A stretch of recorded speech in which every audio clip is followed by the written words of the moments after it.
రాజకీయ ఎత్తుగడల్లో అసలు వాస్తవాలు వివరించి చైతన్యపరచడం మాత్రమే ఈ వీడియో ఉద్దేశం. ఇందులో ఎలాంటి పొలిటికల్ అజెండాలు లేవు.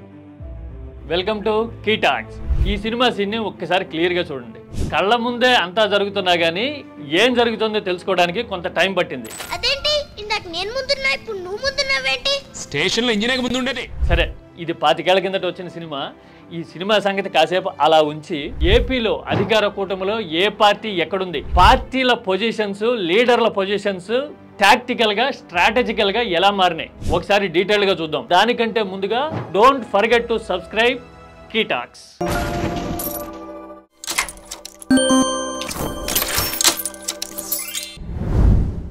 ఏపీలో కూటమి అధికారంలోకి వచ్చిన తర్వాత చంద్రబాబు వ్యూహాత్మకంగా అడుగేశారు. మిత్రపక్షాలు అడిగినవన్నీ చేయడం విషయంలోనూ ఎట్టి పరిస్థితుల్లోనూ కాంప్రమైజ్ లేదు అనే సంకేతాన్ని, సందేశాన్ని ఆయన మాటల ద్వారా, చేతల ద్వారా చాలా స్పష్టంగా ఇచ్చారు.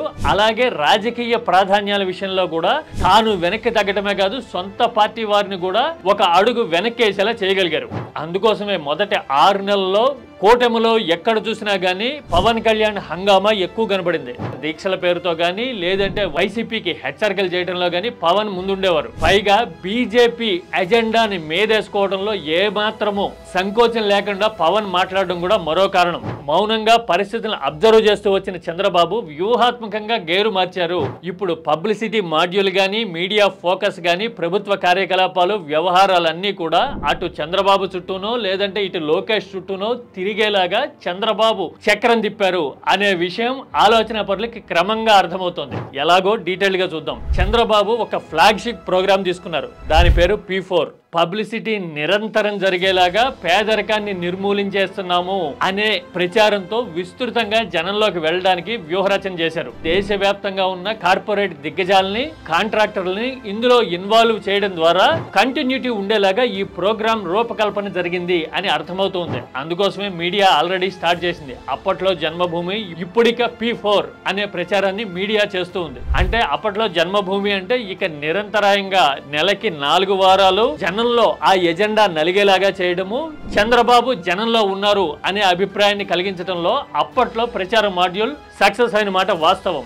ఇప్పుడు అదే తరహాలో P4 పేరుతో చంద్రబాబు మొత్తం వ్యవహారాన్ని, చర్చని, పబ్లిసిటీని తన వైపుకి తిరిగేలాగా వ్యూహాత్మకంగా చేసుకోగలిగారు. ఇది ఒక aspect. Other side of the coin చూస్తే ప్రారంభోత్సవాలు, శంకుస్థాపనలు, ఉద్యోగాలకు సంబంధించిన ప్రకటనలు ఇవన్నీ తనయుడు లోకేష్ చేత చేయిస్తూ మొత్తం ఫ్రంట్ పేజీలో లోకేష్ కి ఫిక్స్డ్ గా ఒక స్పేస్ వచ్చేలాగా చేయడంలో చంద్రబాబు వ్యూహాత్మకంగా అడుగు వేశారు అనే విషయము గత 2 నెలల నుంచి చూస్తే అర్థమవుతోంది. చంద్రబాబు రాజకీయం ఎప్పుడు ఇలాగే ప్యాసివ్ గా కనపడుతూనే తాను అనుకున్నది చేసుకుంటూ వెళ్ళిపోవడము, నిరంతరం ఫోకస్ లో ఉండేలాగా చూసుకోవడము అనేది ప్రత్యేకంగా కనిపించే ఒక ఫీచర్. రాజకీయంగా చంద్రబాబు నచ్చినా నచ్చకపోయినా చంద్రబాబులో ఉన్న ఈ ఫీచర్ ని మాత్రం ఎవరైనా ఒప్పుకొని తీరాల్సిందే. ఇప్పుడు ఇదే ఫీచర్ ఏపీ రాజకీయాల్లో రిఫ్లెక్ట్ అవుతున్నట్టుగా కనబడుతోంది. ఇక జనసేనకి సంబంధించి గ్రామీణాభివృద్ధి, పంచాయతీ రాజ్ లాంటి శాఖలు మాత్రమే పవన్ కళ్యాణ్ దగ్గర ఉన్నాయి కాబట్టి పవన్ కళ్యాణ్ రాజకీయ ప్రకటనలు గానీ, పర్యటనలు గానీ, వ్యూహాలు గానీ ఇక వాటికి మాత్రమే పరిమితం అయ్యే సూచనలు స్పష్టంగా కనబడుతున్నాయి. ఇక కూటమిలో 3వ పార్టీ బీజేపీ ముందు నుంచి నోరులేని పార్టీ.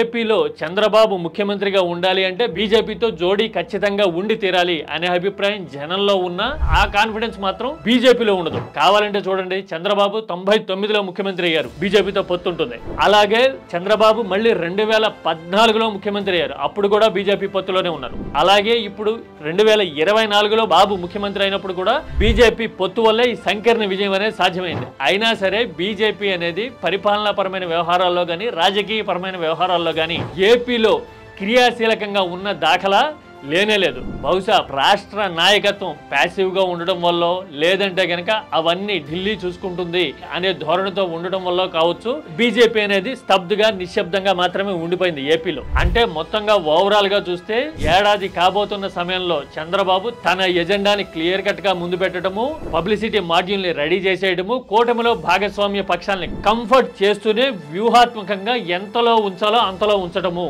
అనేవి జరిగినట్టుగా మనకి క్లియర్ కట్ గా అర్థమవుతోంది. ఏపీలో పవర్ ట్రాన్సిషన్ ని మీరైతే ఎలా చూస్తారు? కూటమి రాజకీయం చూస్తే మీకేం అర్థమవుతోంది? మీ అభిప్రాయాన్ని కామెంట్ లో చెప్పండి. Don't forget to subscribe key talks.